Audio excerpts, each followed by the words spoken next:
Setelah selesai makan malam baik Jason, Andreas dan juga Miranda segera kembali ke hotel.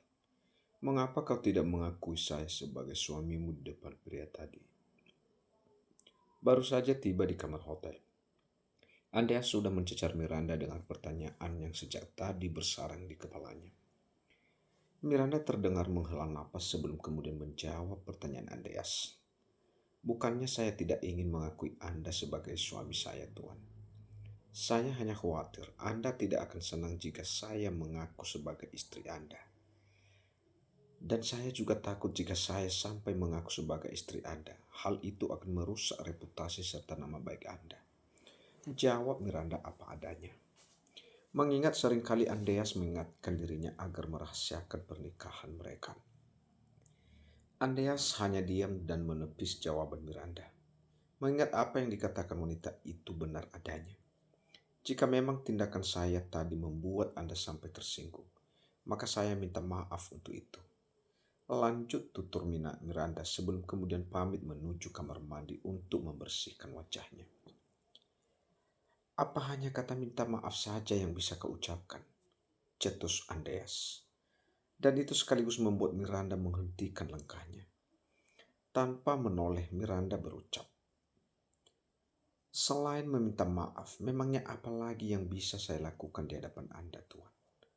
Merajuk, kesal atau bahkan marah. Seandainya saja saya menikah dengan pria yang mencintai saya, mungkin saya akan melakukannya. Tetapi sayangnya pria yang menikahi saya adalah pria yang sangat membenciku, Tuan. Jadi tidak ada yang bisa saya lakukan selain meminta maaf pada Anda. Usai mengutarakan semua itu, Miranda pun kembali melanjutkan perjalanan menuju kamar mandi. Setibanya di kamar mandi, menghela nafas sebanyak-banyaknya adalah hal pertama yang dilakukan Miranda. Seakan organ pernapasannya membutuhkan pasokan oksigen lebih. Mengapa semua yang aku lakukan selalu saja salah di matanya? Apa tidak ada sedikit pun rasa di hatinya untukku? Meski hanya rasa iba sekalipun. Lirih Miranda. Sejenak ia memejamkan matanya seraya menyadarkan tubuhnya pada daun pintu kamar mandi. Setelah merasa cukup tenang, Miranda melanjutkan niatnya tadi ke kamar mandi untuk membersihkan wajahnya sebelum kemudian menggunakan skincare. Kegiatan rutin yang setiap hari dilakukan Miranda untuk menjaga kesehatan kulitnya. Maka tidak heran jika wajah cantiknya nampak semakin sehat dan terawat. Sementara Andreas terlihat duduk di sofa dengan posisi menyilangkan kedua kakinya. Pria terlihat diam seperti sedang berpikir. Tak lama kemudian, suara pintu kamar mandi mengalihkan perhatian Andreas ke sumber suara. Maaf, ucap Andreas dengan nada lirih. Namun masih dapat didengar oleh Miranda. Hah? Miranda sungguh terperangah mendengarnya. Apa yang Anda katakan barusan, Tuan? Lanjut Miranda untuk memastikan jika pendengarannya tidak salah. Maaf, ulang Andes dengan volume sedikit lebih keras dari sebelumnya. Miranda yang mendengarnya sontak mengulum senyum, dan tentunya hal itu masih terlihat jelas oleh Andreas. Saya minta maaf karena saya tidak ingin merasa seperti suami yang suka menindas istrinya. Cek, bukannya selama ini Anda sudah menindas saya? Entah mendapat keberanian dari mana sehingga Miranda mengucapkan kalimat itu pada Andreas. Menindas kamu? Ulang Andreas dengan dahi berkerut. Memangnya apa yang sudah saya lakukan sehingga kau merasa tertindas? Tanya Andreas seakan tak terima dengan tudingan Miranda. Kepalang basah pikir Miranda sekalian aja dikeluarkan semua unek-unek di hatinya. Apa Anda pikir, Monde Every, saya sesuka hati itu bukan penindasan? Hah? Salah satu alis mata Andes terangkat ke atas dengan sempurna. Sejak kapan suami meminta haknya dikategorikan sebagai penindasan? Lanjutnya. Miranda diam saja tak lagi menimpali ucapan Andreas. Karena sadar apa yang dikatakan pria itu ada benarnya. Melihat Miranda hanya diam saja, Andreas lantas berjalan menuju kamar mandi. Namun di depan pintu kamar mandi ia menghentikan langkahnya sejenak, lalu menoleh pada Andreas. Apa kau lupa jika kita sudah menikah? sehingga sesuatu yang merupakan kewajibanmu justru kau anggap sebagai tindakan penindasan? Apa Anda juga lupa jika Anda menikahiku hanya karena ingin membalaskan dendam atas kematian istri Anda? Sontak Miranda memekam mulutnya dengan telapak tangannya ketika menyadari kelancangan mulutnya. Wah, ternyata sekarang kau sudah berani menjawab ya. Andreas membalikkan tubuhnya kemudian melangkah ke arah Miranda berdiri. Dengan tatapan tak terbaca, Andreas mengangkat TBH Miranda menuju ke arah tempat tidur. Kemudian merebahkan TBH wanita itu dengan terlentang, lalu mengengkeknya. Apa yang Anda lakukan, Tuan? Suara Miranda terdengar terbata ketika menyadari tatapan Andreas mulai mengarah pada DFA Bahbe Ola kecil itu. Menyadari tangan kekar milik Andreas sudah tak bisa dikondisikan, Miranda pun hanya bisa mengendus. Kalau Anda seperti ini terus, aku bisa benar-benar meil Tuan. Ucapnya dengan bibir mengerucut. Bukannya peduli dengan protes yang dilayangkan Miranda, Andreas justru semakin fokus dengan kegiatan yang menurutnya begitu membabukkan. Hingga malam itu Miranda kembali terlelap dalam kondisi kelelahan usai melani kebutuhan biologis Andreas. Aku tahu kau juga mematinya, tapi kau malu untuk mengakuinya. Gumam Andreas di depan wajah Miranda yang sudah terlelap. Aku baru tahu jika melakukan HBGN, suami istri itu termasuk penindasan terhadap istri. Andreas nampak menggelengkan kepalanya seraya menarik sudut bibirnya ke samping. Lagi pula kenapa jika kau sampai hamil, apa salahnya?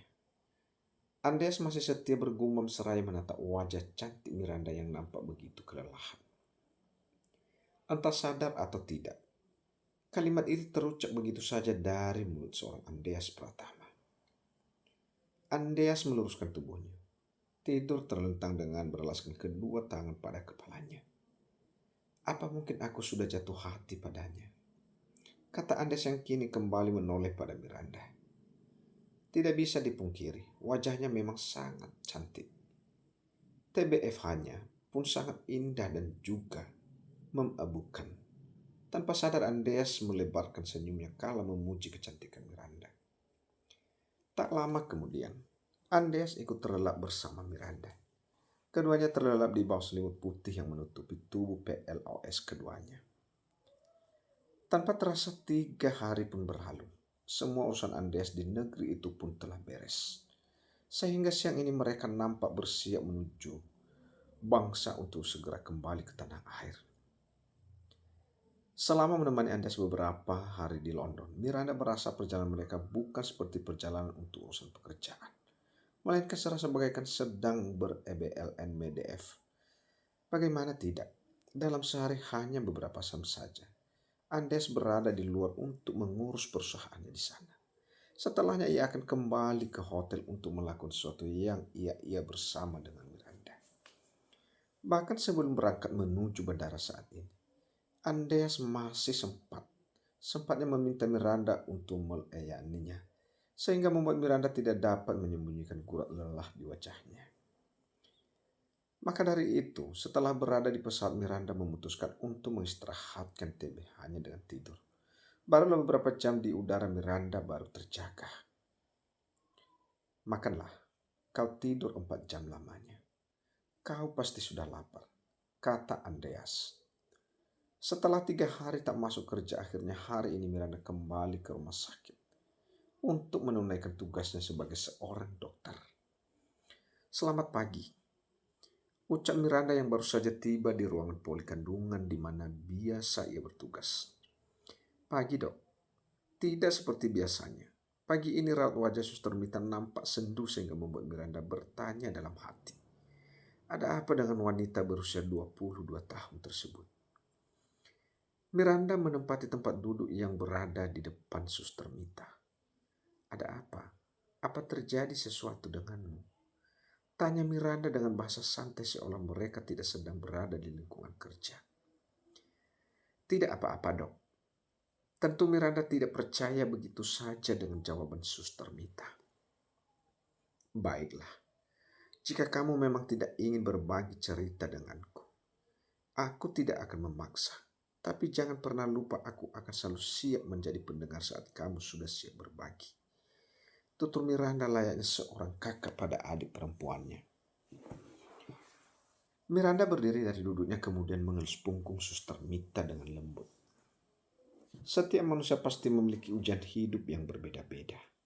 Tapi percayalah, di saat Sang Maha Kuasa memberikan ujian pada hambanya itu, artinya hambanya itu sanggup menjalaninya.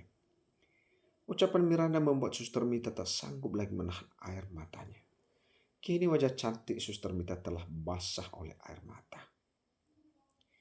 Miranda semakin yakin jika saat ini wanita itu sedang tidak baik-baik saja. Dokter, suara Suster Mita terdengar tercegat, seperti ada sebongkah batu yang menghadang di kerongkongannya. Miranda kembali mendaratkan bokongnya di kursi. Namun kali ini ia menempati kursi di samping Suster Mita. Lalu kemudian memeluknya dengan penuh kasih sayang. Berbagilah. Mungkin dengan berbagi bisa sedikit mengurangi beban di pundakmu. Miranda yang kini memeluk Suster Mita lantas mengelus punggung wanita itu dengan lembut. Diperlakukan seperti itu oleh Miranda, air mata Mita semakin mengalir deras membasahi wajahnya. Ibuku sedang sakit di kampung, Dok. Mungkin beberapa hari lagi kita tidak akan bertemu lagi. Karena rencananya saya akan segera mengundurkan diri dari rumah sakit ini. Akhirnya Suster Mita berterus terang pada Miranda tentang permasalahan yang kini dihadapi. Miranda menghela napas dalam mendengarnya, sebelum kemudian melerai pelukannya untuk memberi sedikit jarak di antara mereka. Memangnya ibu kamu sakit apa? Tanya Miranda seraya menatap wajah Suster Mita yang tampak sembab. Aku juga tidak tahu pasti, Dok. Karena selama ini ibu tidak pernah berterus terang padaku. Kabar ini saja baru aku dapatkan dari kakak sepupuku yang ada di kampung tanpa sepengetahuan ibu. Jawab Suster Mita. Sebaiknya kamu hubungi kakak sepupu kamu yang ada di kampung untuk memintanya berbicara secara intens dengan dokter yang merawat ibu kamu. Biar jelas penyakit apa sebenarnya yang sedang diderita oleh ibu kamu. Miranda mencoba memberi sedikit saran dan Suster Mita nampak mengangguk paham. Miranda dan Suster Mita cukup dekat bahkan sebelum menikah dengan Andreas. Miranda sering berbagi cerita dengan wanita 2 tahun lebih muda darinya itu. Dan begitu pun sebaliknya.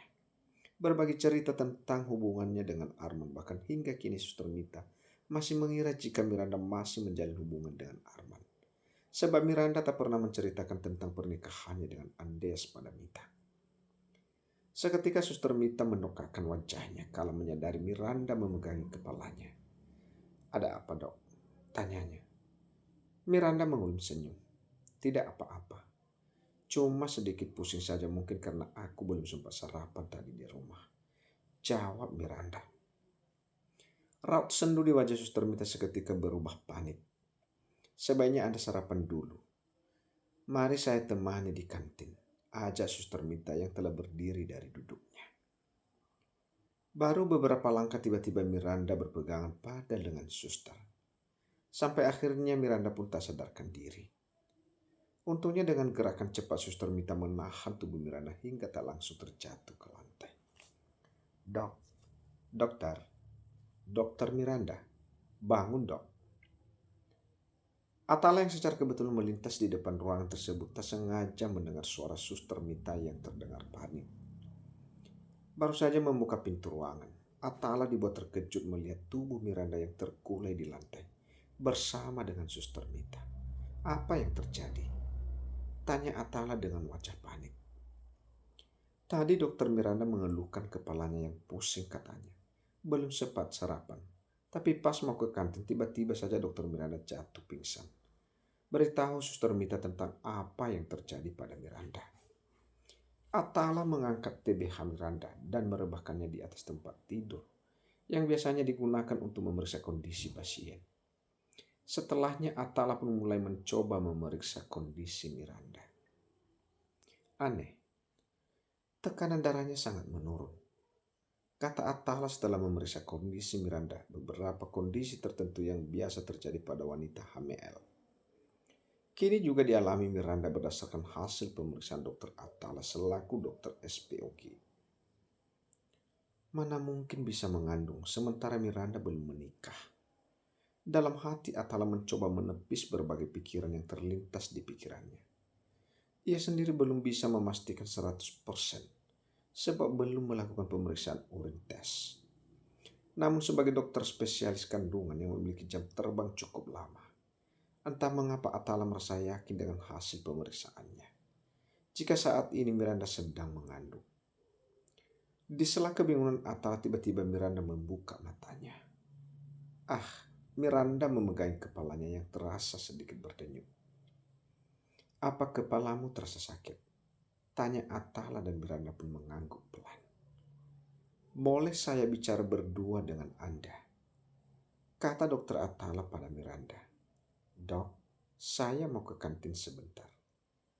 Mita yang juga berada di ruangan tersebut lantas pamit untuk memberikan waktu pada Atala berbicara pada Miranda. Entah ingin membicarakan tentang perihal apa, Mita sendiri tidak tahu. Ada apa, Dok? Tanya Miranda dengan bahasa formal mengingat mereka sedang berada di lingkungan kerja. Atala nampak mengusap wajahnya. Bingung harus memulainya dari mana. Setelah menghela nafas panjang, lalu menghembuskannya perlahan. Akhirnya Atala pun memulai obrolan serius. Kita sama-sama dokter SPOG. Dan kita sama-sama tahu tentang tanda-tanda kehamilan pada seseorang. Tanpa mengurangi rasa hormatku padamu, Miranda Putri, saya ingin menyampaikan sesuatu. Saya harap kamu tidak tersinggung dengan apa yang ingin saya sampaikan. Atala sengaja menjeda sejenak ucapannya.